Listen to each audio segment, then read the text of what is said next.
Je suis typographe de formation et j'aimais bien quand à Aigle on faisait le journal de la braderie. J'aimais beaucoup ces séances de rédaction qui se faisaient avec le typographe, où parfois les auteurs ne savaient plus tellement bien ce qu'ils voulaient dire, mais c'était très joyeux.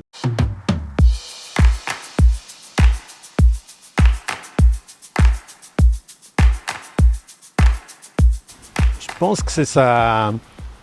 Cet aspect nature qui a été rendu encore plus appréciable avec le Covid. On a vu qu'il y a de plus en plus de monde qui vient s'installer dans la région, à B, notamment parce que nous sommes proches de magnifiques lieux naturels. Nous avons construit beaucoup avec du goudron, du béton, tout ça. Et maintenant, il y a cette nécessité de planter des arbres à l'intérieur des villages ou sur les places publiques, le long des routes. Voilà.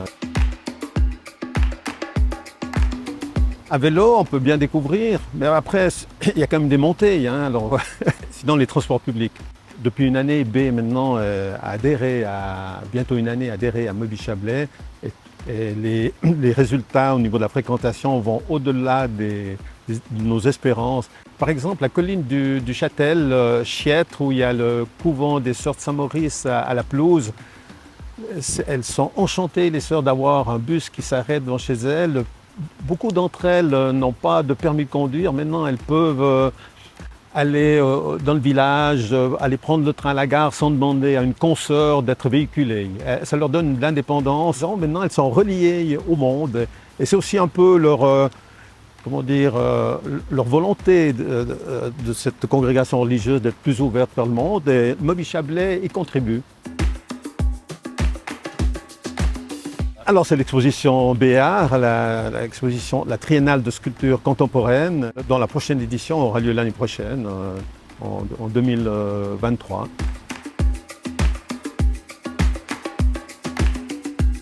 C'est qu'il va y avoir un grand changement le long du Rhône avec la correction de Rhône 3.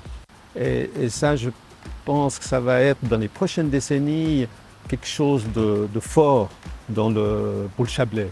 Ce Rhône, maintenant, qui est cantonné par ces deux digues, là, ça va s'élargir, surtout du côté vaudois, pour le laisser divaguer, pour des raisons de sécurité au départ, ça se fait, mais on va allier sécurité et loisirs.